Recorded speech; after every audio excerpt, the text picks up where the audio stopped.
I'm Jacob. This is the Preppers Bunker Outdoors. We are live this Wednesday evening, and I'll have to go ahead and get my computer set up here so I can stay on top of the chat. But I have some crazy excited stuff to share with you guys today. I have to apologize for once again being in bed.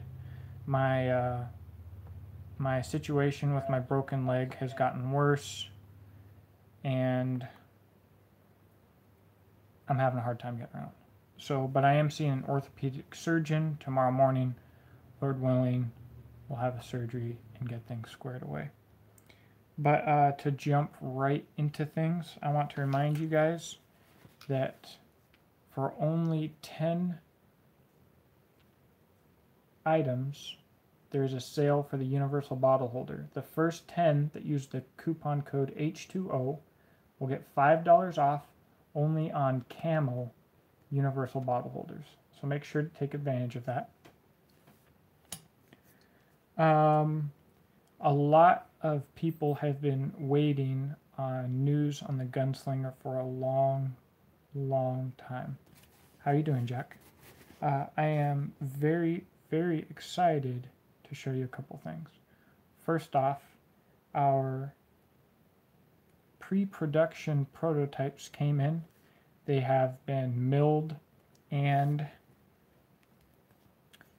these are ready to go to Joshua Fightmaster of Triple J Knifeworks for finishing. I think what I'm actually going to do is I'll likely do a pre-sale on a Gunslinger to help pay for the finish work by Joshua. If that is something that any of you guys would be interested in, you would have your choice of custom scales and potentially finishes as well. I think that's probably something that I'll do a specific live video or a specific video for in the future. Let me know if that's interesting to you, because I know a lot of people have been waiting on the Gunslinger for a very long time. Now we're trying to do something new here.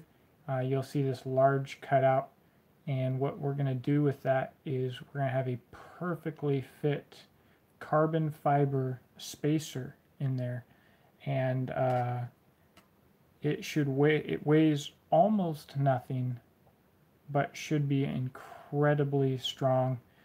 So I'm definitely going to break one of these knives and see where the weak point is, but I have a feeling that they're going to be a tank. But these are pre-production prototypes, so if someone were to purchase one, they would have to bear that in mind. The next thing that I've been wanting to show you guys since my last live video, I got my Yellow Hawk. How are you doing, Robert Lawson? I got my Yellow Hawk custom kydex sheath for the original Gunslinger prototype in. Holy crap. Check this bad boy out. Beach and Tactical R&R kit, SECR 2.5, ferro rod, diamond rod. What's up, Andrew? And it does have a ceramic rod as well.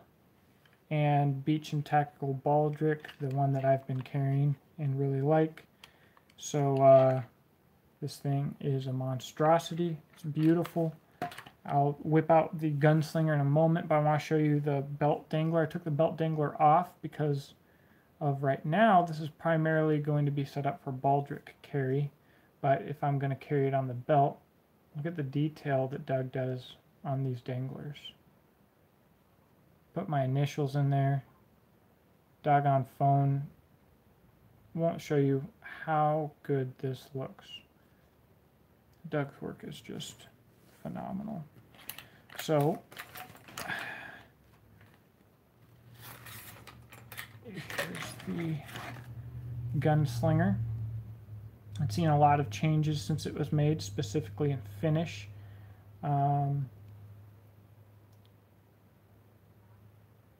Just a hint, you guys will be seeing this knife put to use in a way that I think my subscribers are going to find very, very exciting.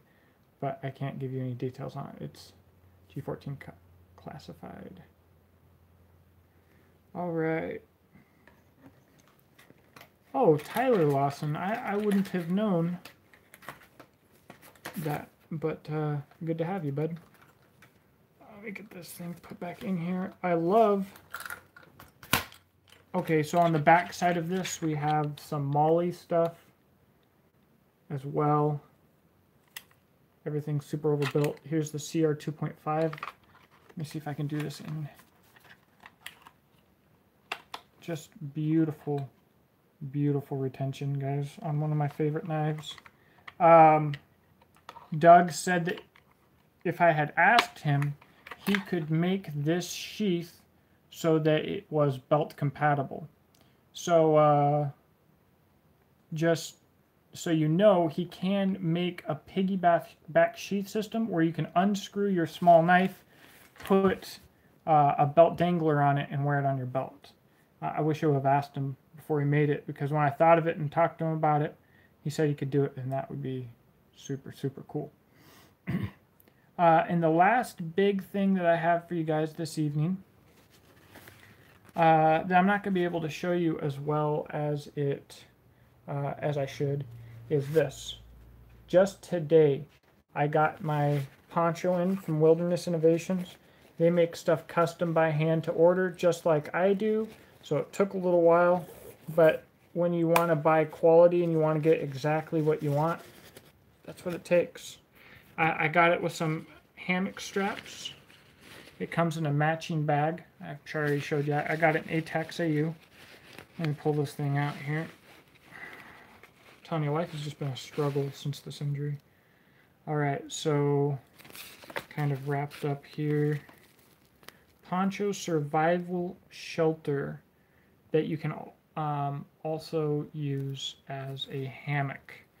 I'm super excited about the fact that this is ATAX AU because it's such a versatile camouflage pattern that essentially if you have one of these in your bug out bag, you can throw that thing over you and disappear.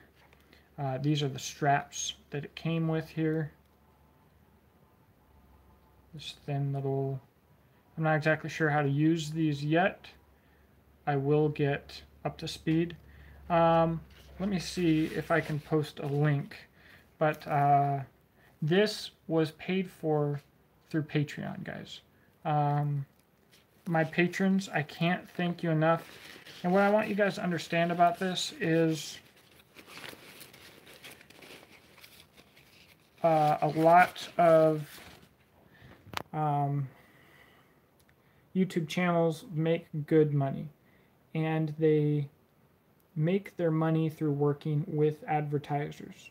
The problem is, when I go to YouTube, I want to see some guy give me his opinion on a product, and I would follow him because of that. I don't want to see a person who's just another paid form of advertisement from a company. So I won't do that with my channel. That's where Patreon comes in, and you know, some of you guys donate $1, and some of you guys donate more, and it adds up, and it helps me to buy products and give you an honest review on them.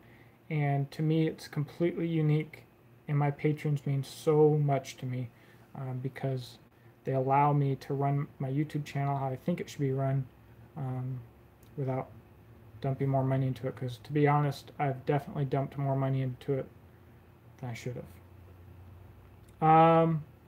So yeah, Jack knows about Wilderness Innovation. He said Perry does awesome work on his ponchos, and he can't wait till I get better so I can do a review.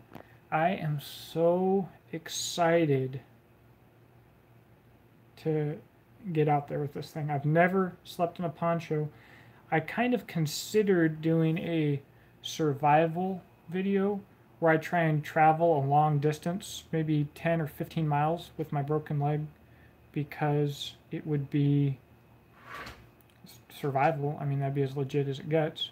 But right now, I can't make it to the bathroom. So, and I don't want to... Great Lakes Prepper, you're going to be glad that you did, because their stuff is incredible.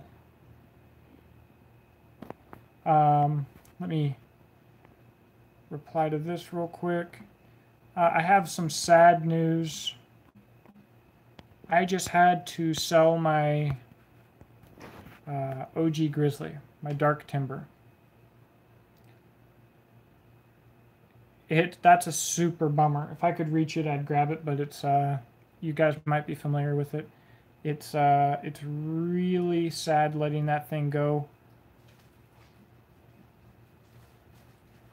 But I don't know how long it's going to be till I can work, so that's what I need to do in our 5-year anniversary is, like, next week we got a cabin in Gatlinburg. Speaking of which, if any of you guys are in the Gatlinburg area, hit me up and maybe we could do a meal together sometime, say hi, hang out a little bit.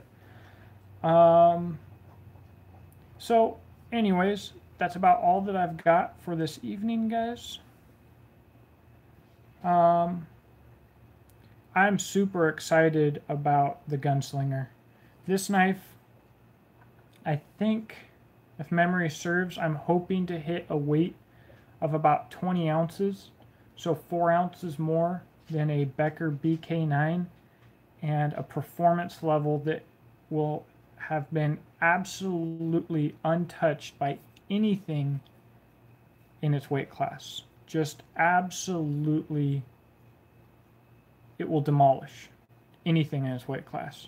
And that's why I'm so dang excited about it. So we're going to try and hit lightweight. The Super Kook is heavy, and it's not as heavy as you might think it would be, and it's not. Some people, you know, Chris Tanner picked it up and said it was ultra heavy, even though it's a couple ounces heavier than some of his designs. And some people have act like all of that forward weight was too much for them. I don't understand that, but it is a big heavy blade. The Gunslinger is different because it's exactly the same size. It's almost got the same amount of power. Daniel, yeah, I broke my leg, man. So I'm severely out of commission. But it's about the same weight.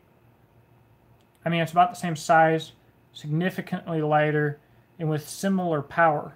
Because what it loses on power, it makes up for in speed. And also, the tip gives you a little bit more fighting capability. This thing is just going to be insane in 80 CRV2. Andrew, these will only be available through me. The plan is to start a new knife company. I believe it will be called Exodus Blades. Coming up here, we might have an opportunity for someone to pre-order one of them. It will be the only one available, the only one of its kind, and that money would help me to finish the rest of them and get on with testing so I can get on to production. So I'll do another video about that. Alright guys, so Daniel, yeah, I'm not feeling quite so young anymore, but I've broken this the collarbone on this side. I broke this collarbone, top 2 ribs, cracked the scapula, I've broken thumbs and fingers. None of it was anything like this. It was just, this is the worst. And it was the most stupid injury too. Just doing something so trivial, something that happens all the time, riding a bicycle, looping it out. I've literally done it thousands of times. Have to have done it thousands of times. But this time I put my foot down sideways. And that was it. So, anyways, guys, if you are interested in the Gunslinger, I'll do another video on these and what exactly I'm going to do with them. The purpose will be to pay to get all of them finished, so I'm going to have to find out what that's going to cost. I will be in touch with Joshua Fightmaster about that. Speaking of which, guys, if you haven't liked Triple J Knifeworks, please do. I love his work up in Lexington, Kentucky. His fit and finish is just incredible. So if you haven't liked him or haven't heard of him, please check out Triple J Knifeworks. So what I'm going to do in the description box below on this video is I will put a link to Wilderness Innovations, And, oh, I'll put a link to Triple J Knifeworks. So unless there's anything else, guys, I think I'm going to call it a night with that. Until I'm able to get into the woods and do real videos, I think I'm going to try and do live videos twice a week, once on Wednesday and once on Friday. Just to keep some content going, because I really can't do a lot with videos, especially since things have gotten worse for me, actually. So anyways, thank you guys for watching. Sorry that I blathered on for so long. I hope to talk to you in the comments section below, and I hope that you have a blessed day.